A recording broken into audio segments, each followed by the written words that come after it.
Hello, everybody. Welcome into the Fantasy Pros Dynasty Football Podcast. I'm Ryan Wormeli, joined as always by Scott Bogman and by Pat Fitzmaurice. Fellas, we are talking some breakouts to buy. We have had some negative episodes in terms of guys that are busts or that we are avoiding throughout the summer. This is a positive one. We have more fun with the positivity. Some guys that we are looking to target. You can kind of view this through the prism of not only guys to buy in trades, but if you're in a startup draft, a guy you maybe want to consider trading up for and be aggressive, take a round early, just guys that we think are going to break out this year, whose values are going to take leaps forward between now and this time next year. Quick reminder for everybody, all of our 2025 consensus rankings and tiers can be found at fantasypros.com/rankings. You can navigate to the Dynasty rankings from there as well. Before we dive into our player picks, and we're going to each pick a player at each position and then kind of wrap with our main overall number one guy. Just a quick conversation on kind of why we're looking at breakouts. What it might seem inherently obvious of, hey, you want guys who are going to add value, but breakouts can really that is what wins your league, right? It's not getting from the redraft perspective, it's not getting the the first rounder right. You just want to not miss on that. It's hitting on those guys who really explode. And it's similar in Dynasty. If you hit on a guy who takes a really leap forward, all of a sudden your roster looks a lot different and you're a contender for years if you hit on the right guy. So Fitz, when you think about breakouts in Dynasty specifically, what is it that you're looking for and how aggressively are you trying to find these guys and identify them? Cheap guys with plausible upside. And the price is a big thing. Like, we want the breakouts because we want to buy into them cheaply and have guys who can deliver us like surplus value because we acquired them so cheaply. And that's why I kind of avoided rookies with this list. And I know Boggs has a few rookies, and that's fine. And obviously rookies are prime breakout candidates. And there are a lot of people who haven't had their rookie drafts yet. I know some leagues save them for August. So it's good that he has some rookies, but I'm focusing on like cheap discounted veterans who I think could still smash. Bogman? Yeah, I mean, I think the whole point of buying low is, it's just like trading stocks. You know what I mean? It's you're getting in cheap on a player and you're riding him to the top, and that's exactly what you need to do in Dynasty, and that is a good thing about being a little negative on some of these players. I know I've gotten a couple comments. Why is Bogman so negative on these guys? I see negativity in every player. I also see positivity in every player, and I like this type of show, like you said, Worm, because we get to talk about, when you talk about the gray area or the what ifs on every single player, what if this happens? What if that happens? You get to see the positive side, the upside, the ceiling of some of these players. And, so I do have rookies here. I was trying to avoid rookies, but I feel like, a lot of the rookies are just the guys that you're going to buy now as cheap as you can, and they're only going to ascend. So those are the type of rookies that I have on my list. Do you guys have, before we jump into your picks, examples of guys you have hit on in your real Dynasty leagues in the past as breakouts, whether it's like a rookie who was undervalued or a veteran who, in year 3, 4, 5, even later had that breakout? Is there anybody that comes to mind for you, Bogman, that you have hit on in the past? And Mahomes, being able to snap up Mahomes in a super flex league where he didn't play at all the first year. My team wasn't very good. I traded a cheap pick for him, maybe a player on top, and I get one of the best quarterbacks in the league for years and years. So that's the one that just leaps off the top of my head, is a guy that didn't play much his first year, didn't see many opportunities. A team with a crammed roster just needed space. They needed another option at running back or whatever it was. I don't even remember what it was, honestly. So, those are the type of deals you need to be making if you're a bottom feeder, for sure. Fits any examples for you? James Robinson, remember him? Oh, yeah. Had a couple of real deep sleeper for the Jaguars and wound up having a couple pretty good, one real good season as a running back, another maybe semi-productive season. Debo, as a guy who, not like Debo had a bad rookie season at all, but I got him on the cheap and he wound up, maybe he only had one like real smash season, but at the price at which I acquired him, he definitely turned a profit for me. Let's jump into our positional picks here. We're going to do quarterback, then receiver, then running back, then tight end. So starting with the signal caller, Fitz, who is your quarterback breakout to buy in Dynasty? It's Anthony Richardson. And I know some people are going to be rolling their eyes on that one, but look, we human beings are an impatient species, and people who play fantasy football are probably even more impatient than the average humans. Like there are just certain prospects who come into the NFL, and during the pre-draft process, all the dynasty people look at that sort of prospect and say, yeah, he could really turn into something, but he's pretty raw. It's going to take time. And then the raw player gets his first NFL exposure, and predictably, it doesn't go very well. And most dynasty people are repulsed. He sucks. I'm out. We saw a prime example of this with Malik Willis a few years ago. Like athletic quarterback, really dangerous as a runner, but somewhat limited with his college experience and not a very polished passer, but enough arm strength to give him legit NFL potential. Well, Malik Willis made a few starts as a rookie, and predictably things did not go very well. Looked very raw, and Willis barely played in his second year. The Titans gave up on him, traded him to the Packers for a 7th-round pick. Then Jordan Love got hurt in the Packers season opener last year. Malik Willis made 2 starts. The Packers won both games. Willis actually looked pretty good, mostly as a runner, but in those 2 starts, he completed 75.8% of his throws and averaged 9.8 yards per attempt and had 2 touchdowns and no interceptions. Yeah, small sample size. And oh, by the way, he had 114 rushing yards and a touchdown in those 2 games. So Anthony Richardson's prospect profile was pretty similar to that of Malik Willis, except for 2 things. Richardson had an even better athletic profile than Willis, bigger, faster, stronger arm. And Richardson had even less college experience than Willis, just 1 year as a college starter with 13 total starts at Florida. And Malik Willis was a 3rd-round pick, and Anthony Richardson was the 4th overall pick of the draft. Then last year, just after a pretty encouraging, the rookie season for Richardson, 4 starts, left 1 game early with a concussion. Then there was the season-ending shoulder injury in game 4. But during those 4 games, we saw some promise. 4 touchdown runs, some good rushing yardage, 3 TD passes, semi-respectable completion percentage. Last year, total disaster, 11 starts, 47.7% completion rate, 8 touchdowns, 12 interceptions, although he did run for 499 yards and 6 touchdowns in those 11 games. A reminder of what he can give us as a runner. So, I don't know, Richardson averaged 12.2 intended air yards per attempt last year, according to Pro Football Reference. That's just a freakishly big number. Like he was big game hunting with his throws all year, and it partially explains the low completion percentage. I don't know. By the time we get to week 1, Richardson will have had 3 training camps and 15 NFL starts under his belt. And no question, we have reached a point of reckoning with him. If he doesn't get it done this year, it's reasonable for people to walk away. But look, Colts head coach Shane Steichen, like this is still the guy who helped Justin Herbert and Jalen Hurts develop.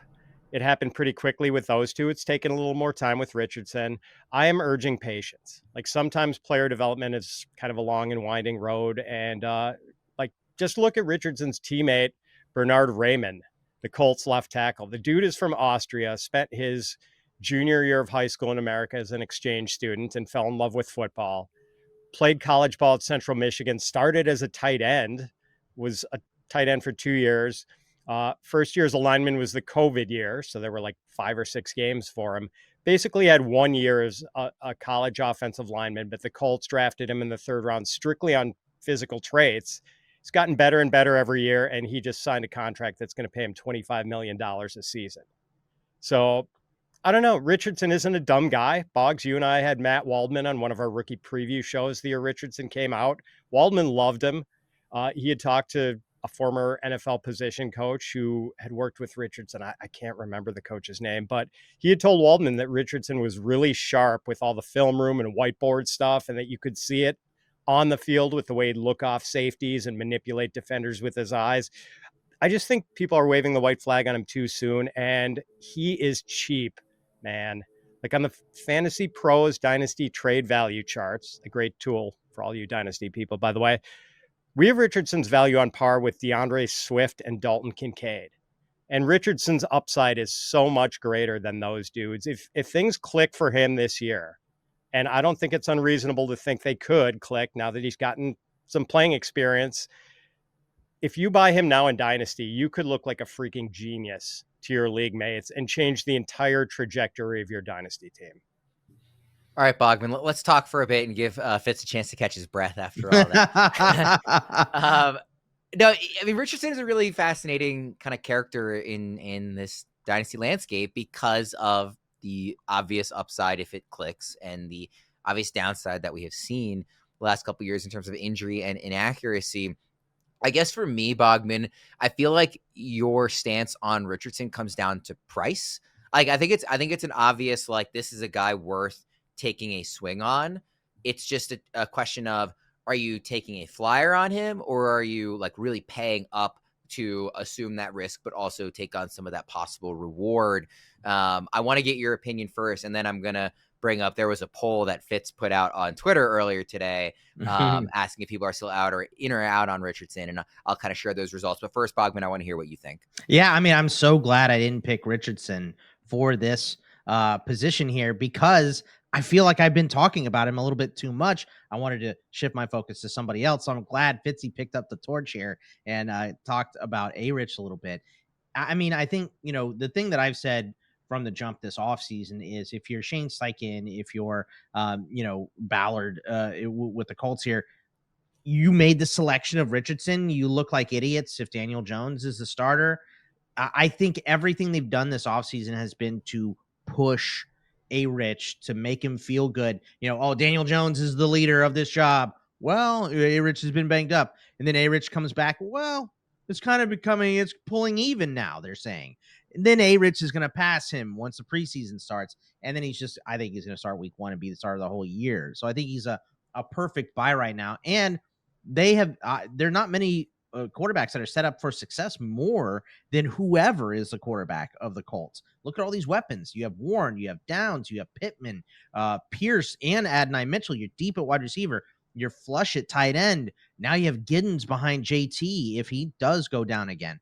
There are weapons and weapons and weapons on this offense, and all you have to do is be somewhat proficient at throwing a forward pass to unlock a lot of points here for A-Rich. So if he could just improve 25% this year and be bottom third of the NFL instead of unwatchable, then he's going to put up so many points. So this is a perfect type of selection for this show.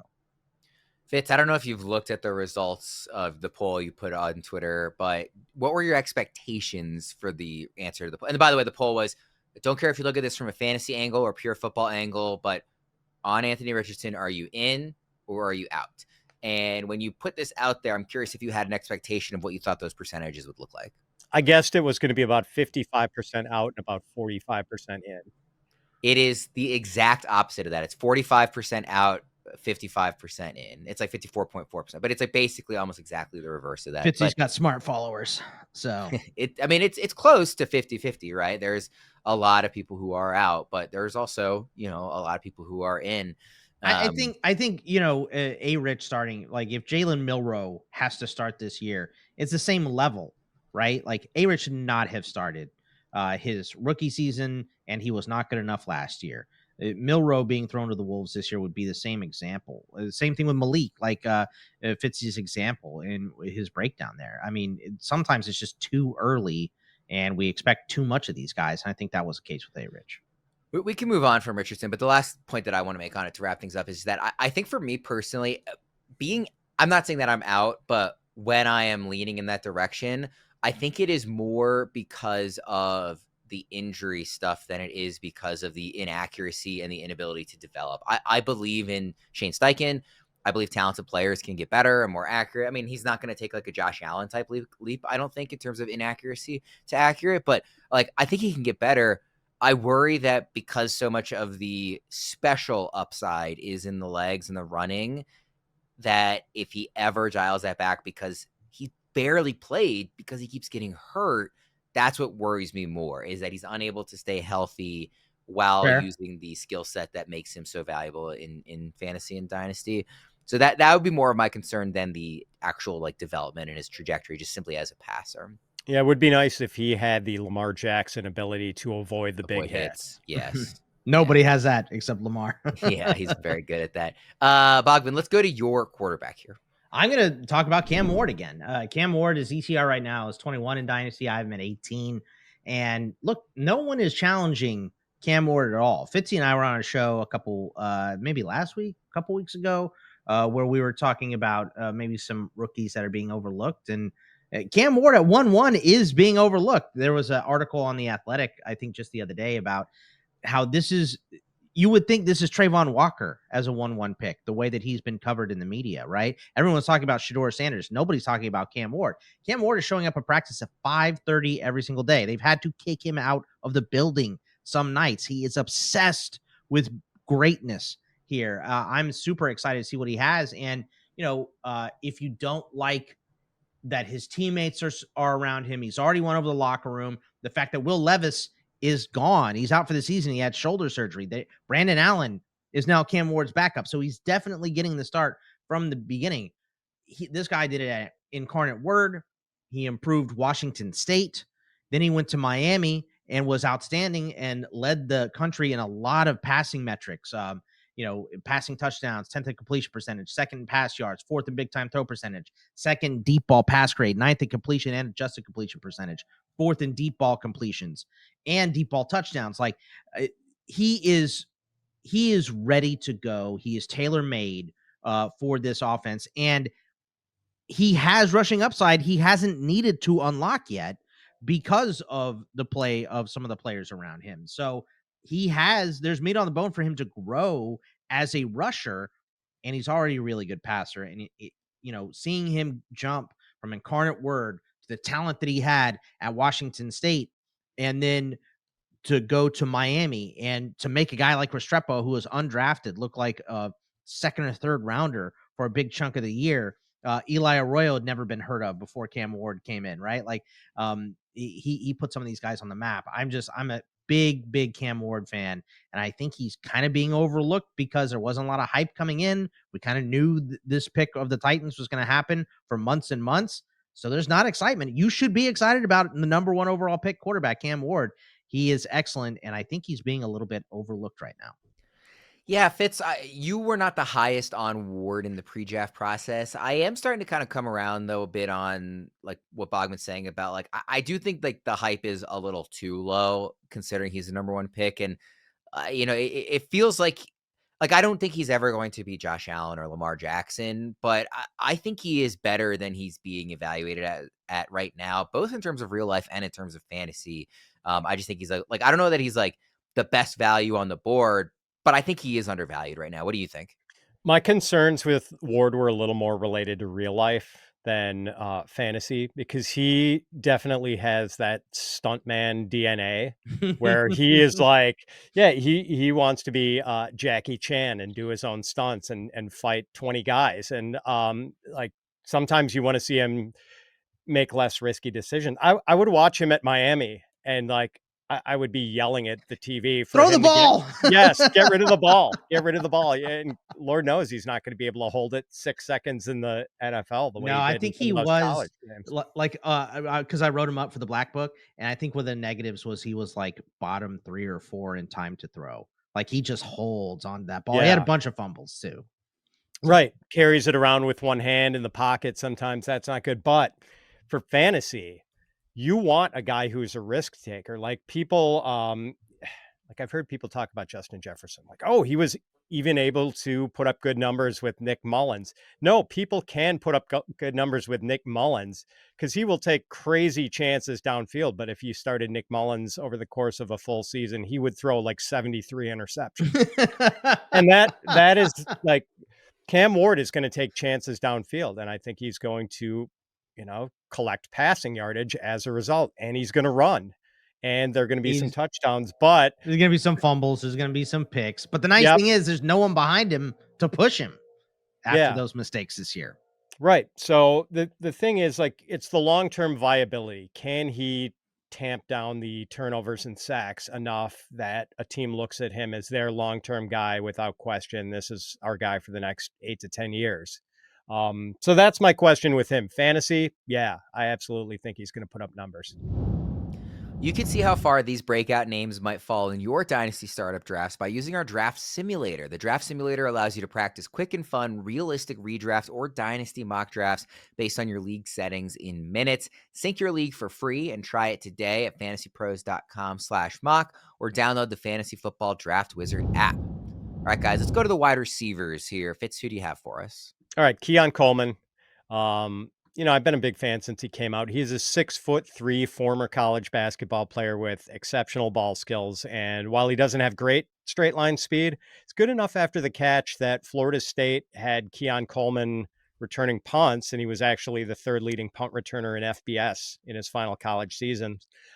We got a little taste of Keon Coleman's big playability in his rookie year. Like, he only had 29 catches and missed a month with a wrist injury, but Keon averaged 19.2 yards per catch and 9.8 yards per target. It's sort of annoying that the Bills have this everyone eats mantra on offense where they like to play 3 different running backs and 2 tight ends and 5 or 6 receivers.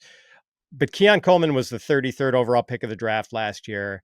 Bills obviously saw something in him that they like. So it stands to reason he's going to get more snaps than some of the other receivers on the roster, as long as he's healthy and proves he's worthy of that playing time. So I can't guarantee a breakout season for Keon Coleman, but he's a physically gifted receiver who was taken 33rd overall and catches passes from Josh Allen. So yeah, that's a player I'm willing to bet on. Bogman, you have also been in on Keon Coleman from the beginning here. I mean, one of us had to say it, right? Like I was like, I think I've talked about Keon Coleman too much, so I need to take him off my list. So I'm, again, glad Fitzy did. Yes, this is our guy. We're dying on this hill, Fitzy and I. The same way, if he sucks, we're both gonna get crap for it. If he's great, we both get credit for it. He's I think this is gonna be the breakout season. We know, yes, they do have the they do have the everybody eats mantra, and they do spread the ball around and all of that, but the cream rises to the top. And I think Keon Coleman is the most talented wide receiver in this room. There's a lot of good targets here, though. I just think that the injury, Coleman being a little bit of a weird dude in his rookie season, I think it took a little bit for the Bills to get used to him. And McDermott's notoriously tough on rookies. I'm super excited to see what Keon Coleman has in the bag this year. So because we both like, we all like Keon Coleman so much, what are we giving up to get him? I'm looking at the Dynasty trade value chart right now. It looks like if in terms of picks in a trade, it would be something equivalent to like a mid-second in 2025. Does that sound about right to you guys? Does that sound like too much or not enough, given how much you like them, either of you? That sounds exactly right to me. It does sound pretty good to me too. A mid-second this year, like. Would you give him a first next year, knowing that we're down in the class next year? No. A first, it's a bit much to give up a first for a guy that didn't hit in his rookie season. If you're a contender, you think it's going to be a late pick and a weak class, even in that scenario. First is too much. I don't hate it. No. This is good. This is what we need. Yes, I think in that scenario, it would be more acceptable. But I think in most scenarios, I'm probably not trading a first. I think a second is acceptable because it's like, here we go, Fitzy. Would you rather have Keon Coleman or Matthew Golden?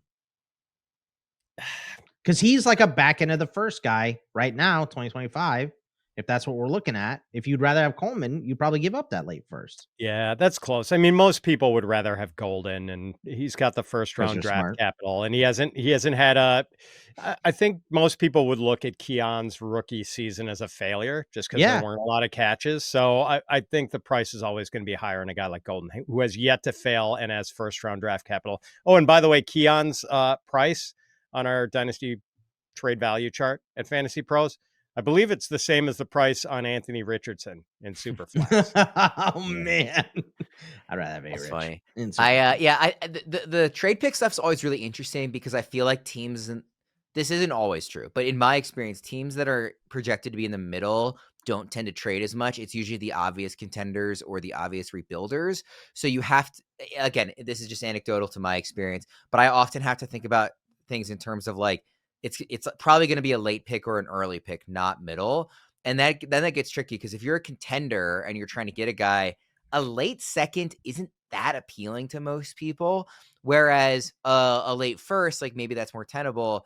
And then if you're bad though, like early second's fine, but an early first, clearly that's too much. So like I try to think about things that like late versus early, because I think the middle are sometimes harder to trade. Like obviously knowing in hindsight where we landed, you can trade the specific trade and say, oh yeah, mid round pick's fine. But when you're going into the season, like talking about next year, that gets a little trickier in my experience. So just something to keep in mind. Let's go to Bogman, your wide receiver. I'm gonna go with another last year failure, Xavier Legette.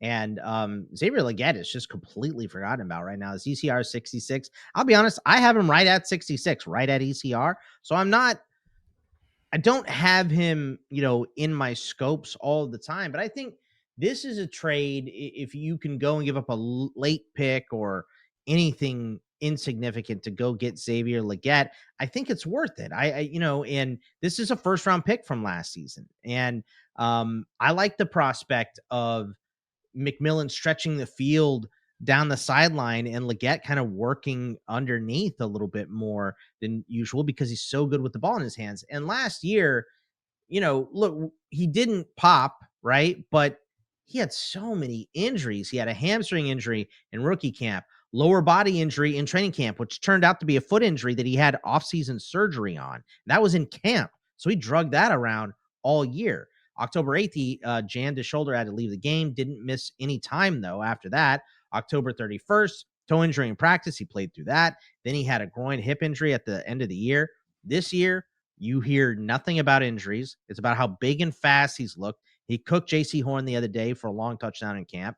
And all of these Panthers wide receivers are getting buzz right now. Hunter Renfrow coming back from ulcerative colitis or whatever it was. Looks great in camp. We've seen a lot of Jimmy Horn. Obviously, Tet McMillan has been all over the place, pulling down these contested catches in camp. And I mean, some of these highlights are incredible for McMillan. It's been a lot of fun. So I just think Legette is being lost in the shuffle right now because we see these positives from Renfrow and McMillan. But we know that this Panthers offense this year in particular is going to have to play point for point because while they did a lot to fix the defense, it's going to go from historically bad to pretty bad. So they're still going to have to be playing point for point. So I think we're throwing away Legette because of his bad season last year. We just did not see him 100% at any point, even in camp. So I just think there's still a lot of room for growth for Legette. Fitz, where do you come down on him? Because he's somebody that I feel like we didn't like pretty much after rookie drafts last year. I can't remember his name being brought up too often on this show. I have a high degree of skepticism, Boggs. He is really good with the ball in his hands. No question about that. Like he could be a special guy, but I wonder if he might need to be like a gadgety guy. Like I feel like we're getting put him in the Debo role. We're getting the second coming, I feel like, of Xavier Legette with Savion Williams. And except the Panthers foolishly traded into the back of the first round to draft Xavier Legette, who was always a really dubious first round pick, I thought, and Savion was drafted later. And also Savion had more of a little more production early in his college career. That's the thing about Legette that I just can't get past and why I thought that was just such a foolhardy first round pick. He didn't do a thing in college until he was a fifth year senior. Yeah. Now, granted, then as a fifth year senior, he exploded and had a 1,200-yard season for South Carolina in the SEC. Impressive, no doubt. And he is a physical freak, and he's a big dude, 6'1", and 217 or something like that. But I don't know if he can win in the conventional ways that a wide receiver does, like with route running and winning at the catch point.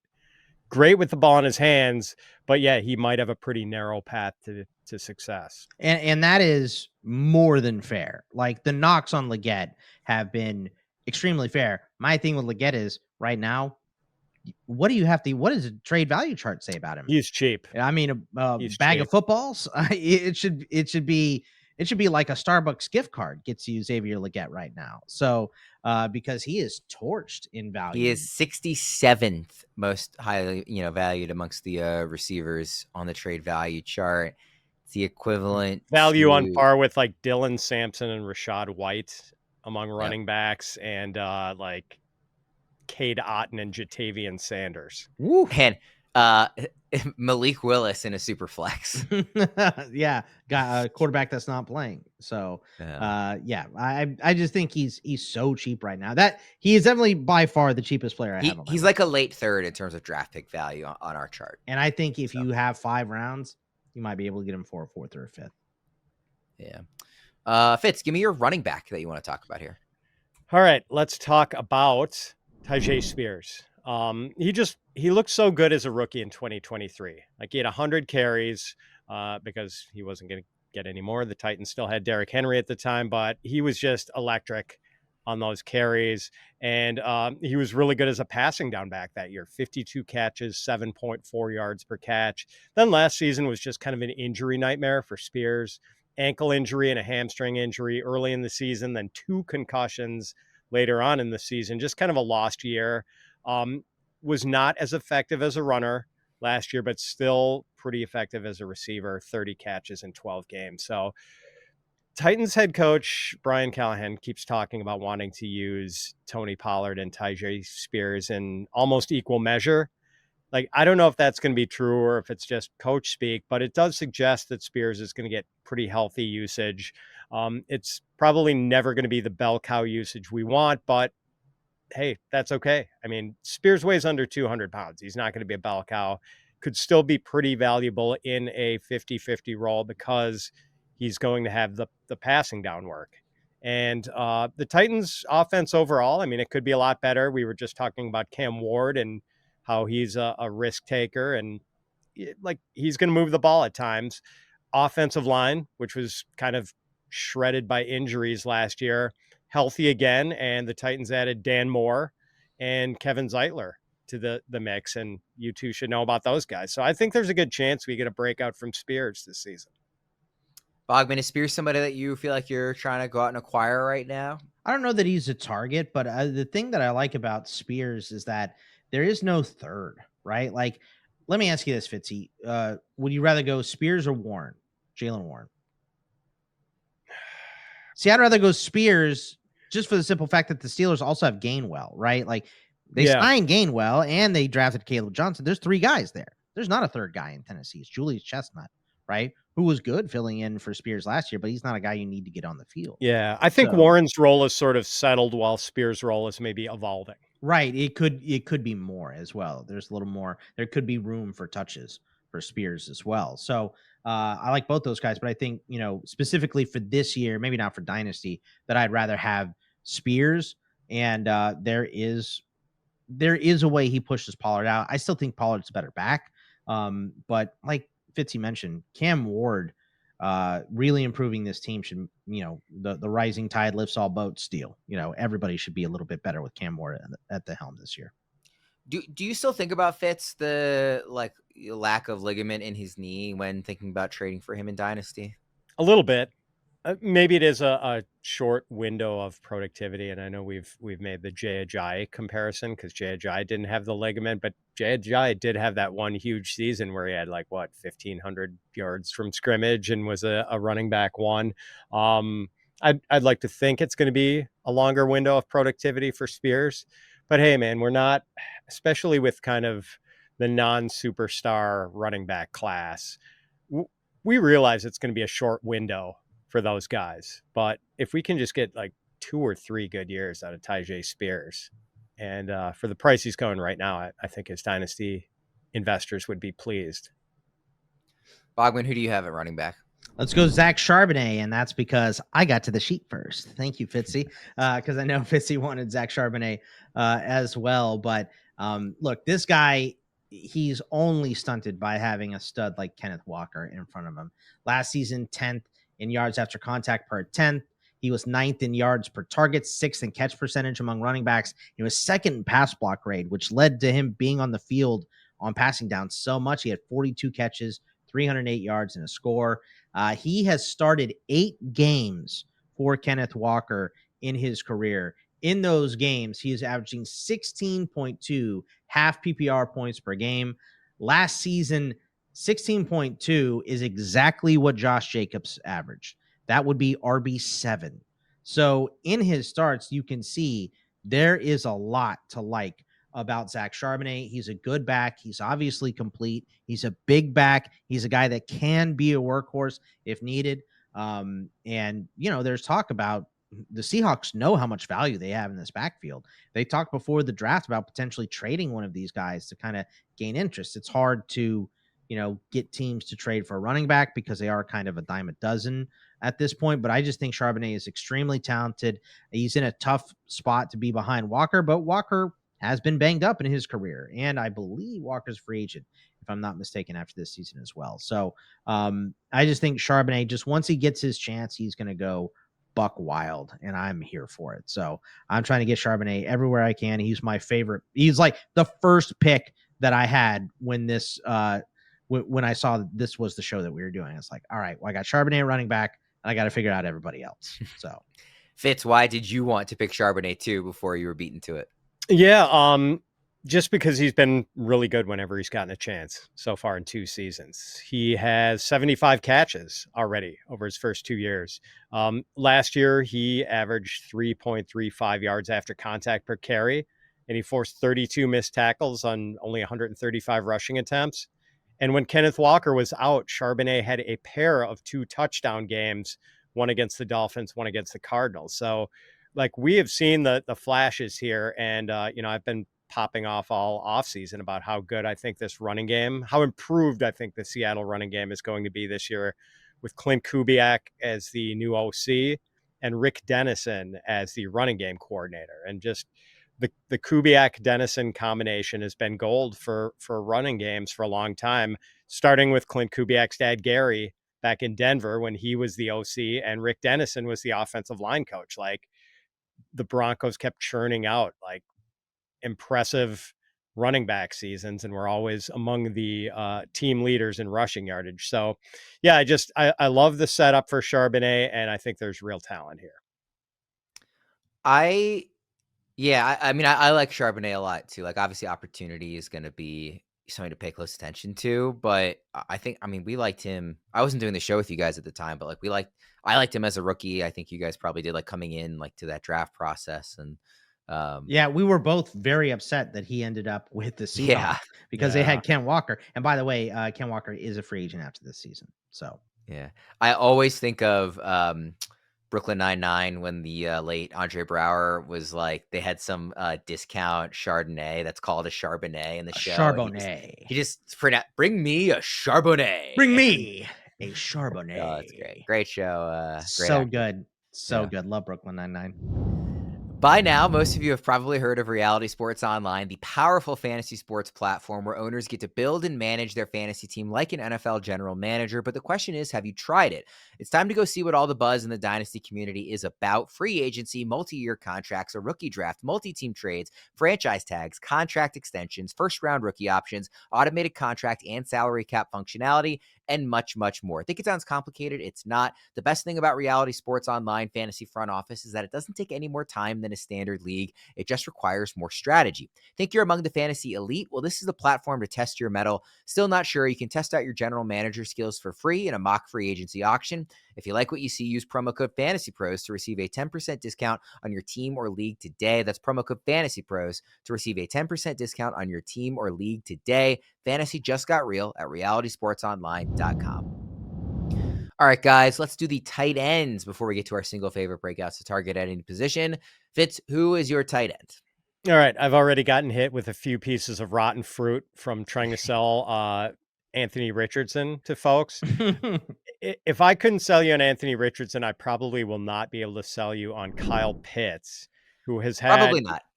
Yeah, Pitts has had even more instances of NFL failure than Richardson has had.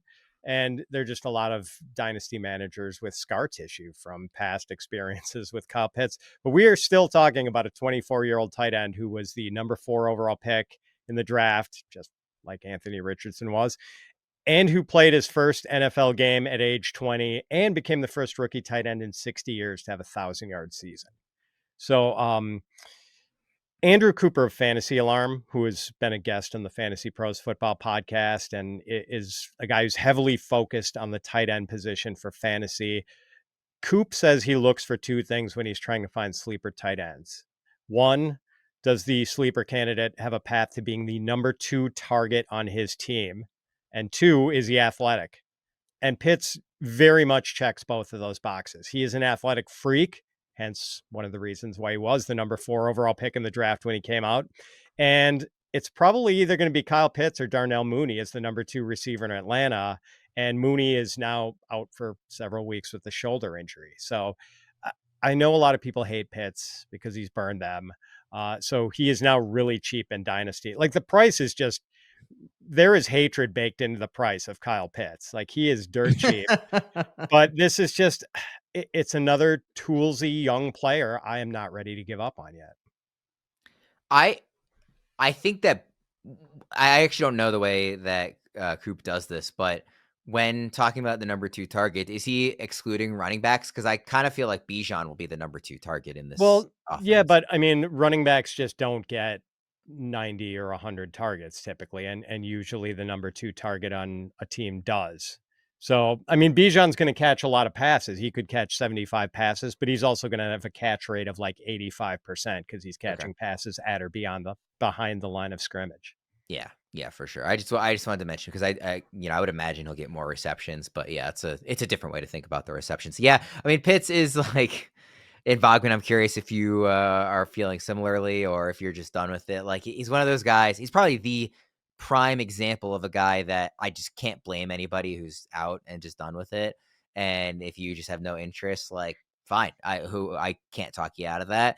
But it is certainly a good case, and tight end is a position that often takes a while to develop. So it wouldn't be shocking, if he is finally kind of fully healthy again. And, now we have this big arm at quarterback in Atlanta for the first time in his career. Like, it's an interesting case to be made, but I can't really fight against the emotions of having been burned by this guy too much and being afraid to go after him. It's not an argument you can really craft against it. So, Bogman, what do you think about Pitts? I mean, the reason he has so much hate is because everyone has had a crack, right? Like, everyone's had a chance to roster him. And unless you rostered him the rookie season, you do hate his guts because he let you down. You way overpaid for him, most likely, in any scenario.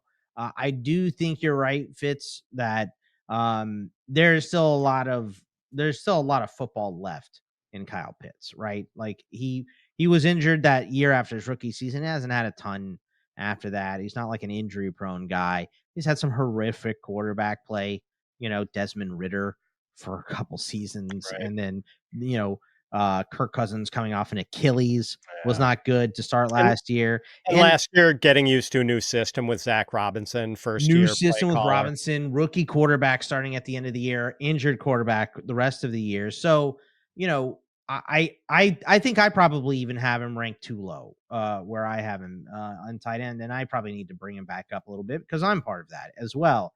So I do love it. Like, Fitz is on this hill, and look, I'm on most of the hills with Fitzy, fighting with him. This one, I'm like, all right, brother, you're up there. This is your stance. I'll watch from down here. So I can't go through it again with Kyle Pitts. I think that's where I'm at. What's your pick here, Bogman? I'm going to go with Mason Taylor. There weren't a lot of tight ends here that I really liked. And I was debating. I had considered Pitts, but I kind of knew Fitzy was the Pitts guy. I looked at, like lower end guys like Jatavian Sanders, Ben Sinnott. I think those are good selections for this as well. I went with Mason Taylor, and I went back to a rookie that I wasn't really big on coming in to the draft. But the situation that he goes to is so overwhelmingly good for him.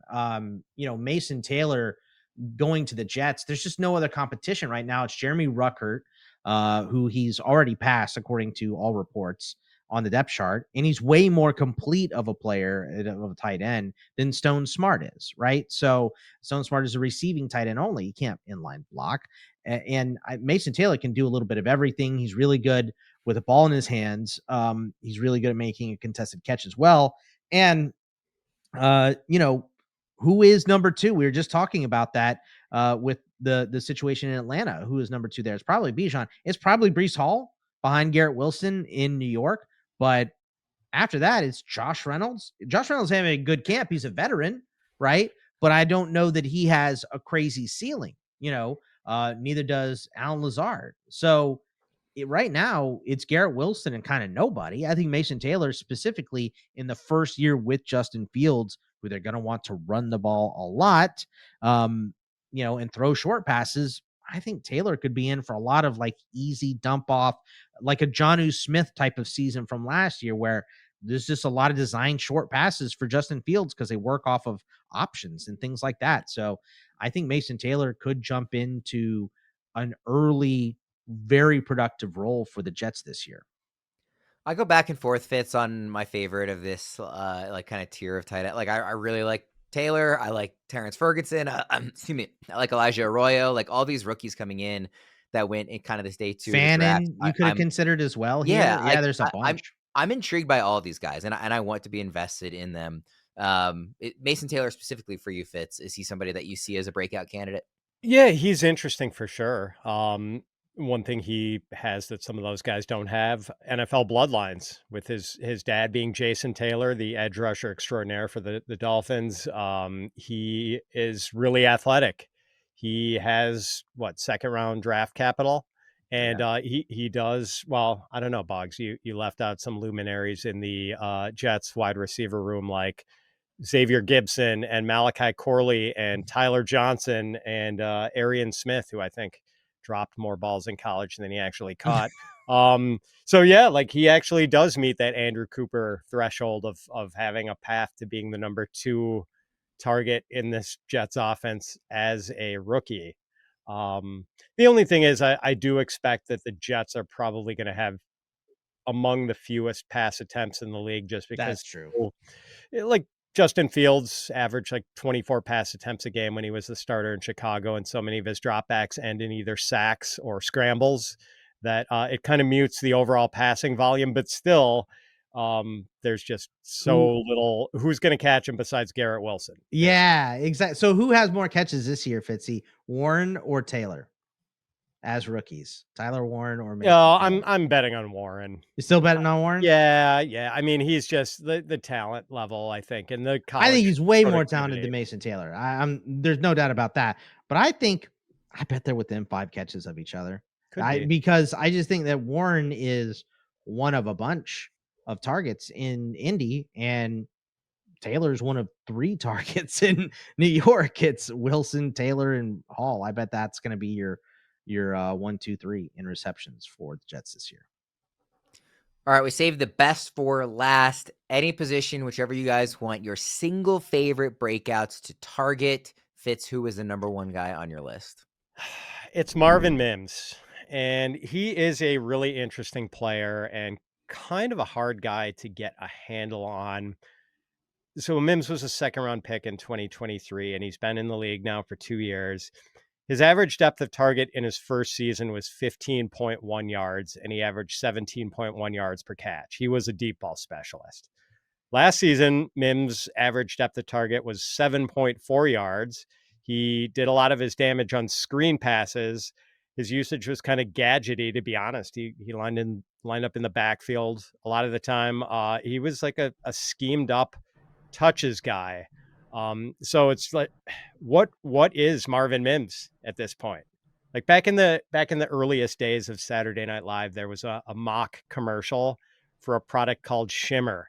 And you can find this on YouTube, by the way. It was Dan Aykroyd and Gilda Radner were in the kitchen arguing about how to use Shimmer. It's a floor wax. No, it's a dessert topping. And then Chevy Chase shows up as the pitch man. Shimmer is a floor wax and a dessert topping. And like maybe that's the kind of angle we're getting with Marvin Mims. Like he's a gadget guy and a deep ball specialist. It's a weird profile for sure, but I'm pretty interested in a 23-year-old former second-round pick who scored 6 touchdowns over the Broncos' last 7 regular season games last year, averaged 62 yards a game over that stretch, even though he played less than half of the Broncos' offensive snaps in all 7 of those games. Like, that was just crazy production in this really limited role. And Mims averaged almost twice as many fantasy points per snap over those 7 games as Jamar Chase averaged on the way to a wide receiver 1 overall season. So yes, the ambiguous usage is kind of concerning and the role is ambiguous too, but like there's real talent here. And I want to bet on the talent of Marvin Mims now while the ambiguity is holding down the price. I just get so nervous with like Sean Payton, and like I don't know. I don't even have like a good rebuttal to like why you're excited about You're him. more floor wax than dessert topping. Yeah. Yes, you could say that. Very nice, Fitzy. Yeah. I mean, Bogman, where do you come down on it? I'm not really a Mims guy, and it's because he's not on the field as much as I'd want. We know volume is king. It's not just volume of targets, it's also of snap percentage. And he doesn't have a reliable snap percentage on a week-to-week basis, right? Like you said, there are spots where he's amazing. I would love to see that. Now, look, if he gets the snaps, that's why you buy low now, right? That's why you do it. Is if he starts getting a higher snap rate, because he's teetering on the point. Fitz, you're definitely right about taking a swing at him. This is just like Legette, right? Like, he's cheap. Take a swing right now because you can get him very, very cheap. Because if he does start getting the volume, you know what he is with the ball in his hands. He's electric. It's almost a criminal misusage of him to not have him on the ball or scheme up plays for him a little bit more, like the Chiefs did with Dante Hall back in the day. It's like, just scheme up some more touches if he's great with the ball in his hands, every time he touches it, get him the ball a little bit more, right? Like, I would love to see that from him. They run the ball so much. He's such a zero as a run blocker. They just take him off the field so much because of that. Maybe that extends him, but it definitely caps him as well. So if he can get over that hump in snaps and start pushing people more to the bench so that there's less sharing and mixing, then, I mean, he could be an absolute stud. I just don't know when and if he gets that. Bogman, surprise no one with your pick here. I mean, look, I haven't talked about him on this feed for like a month, right? I did talk about him on the flagship the other day. It's Cam Skattebo. And look, this is just jamming this home here. He's already making camp buzz. This year might be annoying, right? Tracy isn't going anywhere. Singletary is still there and has, he stunted James Cook. He ruined Dameon Pierce. So we've seen him push some decent running backs out or just, stunt them for playing time. But I just Cam Skattebo had, I think it was 20 less touches for Arizona State last year than Singletary and Tracy had combined for the Giants last season. I think you're going to see this dude become the breadwinner early in the season, if not from week one. He is a complete back. He was great as a receiver at Arizona State as well. Not a good pass blocker, not because he can't do it, but because he needs to refine his footwork. The effort is there. I just think he's going to take over this backfield. And I think when you look at these players, it makes the most sense to have Tyrone Tracy kind of move around in the formation, right? Move to wide receiver, run reverses, be a third down back on occasion, play in the slot, have Singletary be the change of pace, and have Cam be your lead back. The way these backs are built, that is how this offense should operate. Doesn't mean it's going to, right? We've crazier things that have happened, and we've seen Tyrone Tracy look good last season, but those fumbles are why Cam Skattebo was drafted. And he is a workhorse, and specifically late in the game, if the Giants are trying to sit on a lead, this is a dude you give the ball to. And with that defense, you want to control the clock. So you want to run the ball a little bit more. Everything points to Cam Skattebo leading this team in touches early in his career. I think it's going to happen real quick. I think he's still going a little bit too low.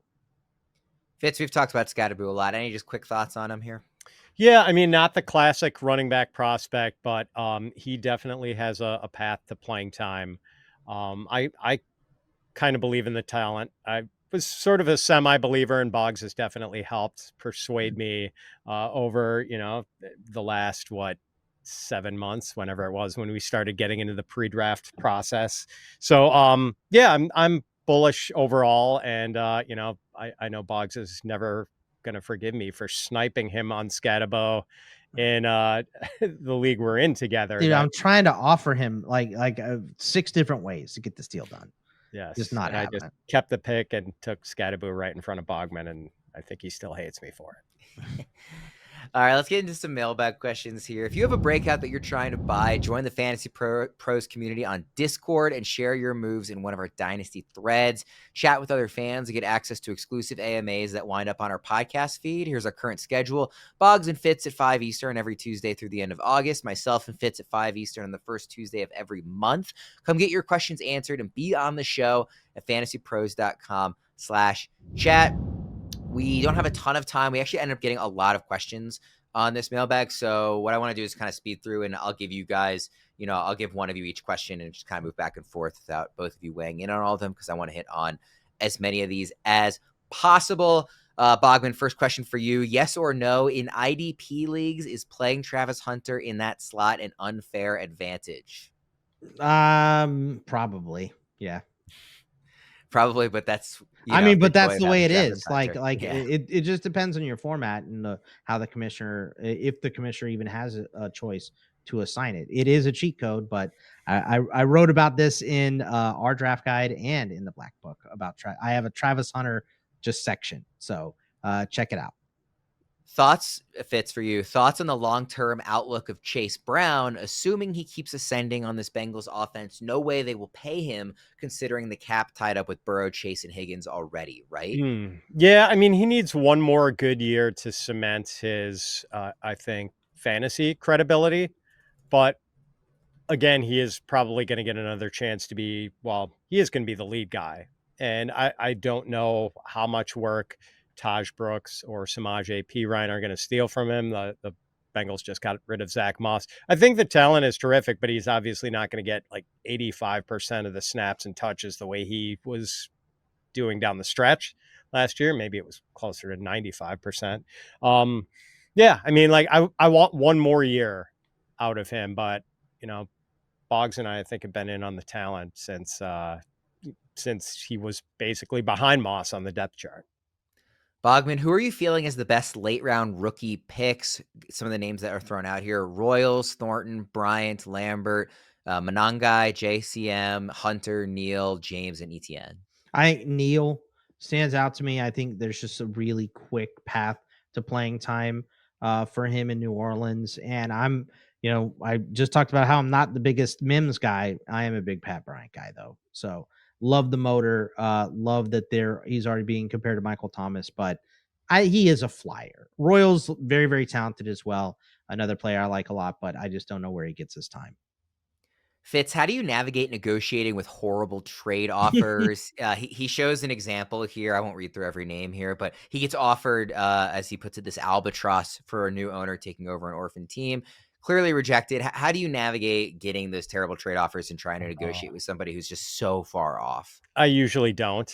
I mean, if it's just so far off, it's not my job to bring his trade offer or her trade offer back into the realm of like the plausible. Like, that's not my job. If you come to me with just a ridiculous offer, like, why should I be obligated to rework it into something that actually works for both parties? Like, it's a bad faith offer. I'm not necessarily giving it my time. Come to me with something in the ballpark and we can work together. But if you insult me, the heck with you. Bogman, I'm contending this year. Starting running backs are James Cook and Chase Brown. Would you roll with both or try and trade before the shoe drops, as they are both 25? Nah, roll with them because I think they're both in for huge years this year. So I'm rolling with them right now. Fitz, out of the following, who should I keep in a keeper league? Breece Hall, Patrick Mahomes, T. Higgins, or Brock Bowers? It does not specify if this is like super flex or anything. I mean, I've got Brock Bowers ranked highest of those guys. Yeah. Would you go Mahomes if it's super flex? Oh, yeah. I think you have to. But yeah, I mean, Bowers is just like, he is, Bogman and I believe that the elevator has not reached the top floor yet. And he was still pretty marvelous as bad the quarterback play last tight year. end one. Right. Bogman, on teams where you have a surplus of late round rookies and a limited number of taxi squad spots, how do you prioritize who should be left on taxi versus who should be left on the bench? Whoever is going to be guaranteed playing time or whoever has the most trade value I put on my squad. So I'm not tempted to cut them because I know someone will trade for them. So that's how I would do it. You try to work a trade the best you can. But whoever is closest to playing time goes on the bench instead of on the taxi. 2 questions left here. Fitz, for you. I just drafted a team in a new PPR Superflex tight end premium dynasty league. How critical are tight ends in a tight end premium league? Am I in trouble with these as my tight ends? TJ Hawkinson, Evan Ingram, and Ben Sinnott. Only has to start one, but there are 2 flex spots. And again, it's PPR tight end premium. No, man, that's fine. And look, people tend to overvalue tight ends in tight end premium leagues, like because it's usually 1.5, and people think that means tight ends are 150% more valuable. Not the case. You're only getting the 150% value on the receptions, but tight ends also score with yardage and with touchdowns. So Brock Bowers, his point total in 1.5 point tight end premium last year was I think it was about 21.5% more than his non-premium tight end total. And with Mark Andrews, who got more of his value on touchdowns, Mark Andrews was like 14.5% more valuable in tight end premium. So it's not the huge value boost that people think it is. And, you're fine. He's got 2 totally viable tight ends. You don't need to have a superstar. And what it does is sometimes it drives down the value at other positions and gives you bargains at wide receiver, running back, and quarterback. Bogman, we got to get out of here. Last question for you, though. How would you feel about a win now startup Superflex PPR? Gibbs, Saquon, Achane, and Henry at running back. So obviously loaded there. Wide receivers are McLaurin, Evans, and Devontae. It's 2 running back, 3 receiver, 3 flex, and a super flex. Yeah, I mean, I love this start, and this is a win now team. What you have to do when you're rostering a team like this is you have to hit your draft picks very, very well. So become familiar with the college pool. Know it before everybody else does, so you know everything going in, and that way you make good picks because these guys are going to start falling off like flies, and you're going to have to make the most out of those picks quickly. So as long as you're confident in your ability to do that, I starting with these old guys is no big deal, especially if you win. I will say he doesn't mention his quarterbacks, and this is a super flex, so that I wonder if he hopefully didn't skip that position in a Hopefully win now not. team. But obviously the running backs. I mean, the wide receiver is a hardly be beat. little sus. So Yeah, but for win now, like Adams, Evans, McLaurin, sounds like I'll he take just that waited. paired Yeah, with he those just running waited for those backs. old running backs to fall a little bit. Probably got Yeah. his QBs early. So All right. So we'll go ahead and wrap things up there. Thanks everybody for tuning in to today's episode. For Bogman and Fitz, I'm Ryan Wormeli. We'll see you again next time.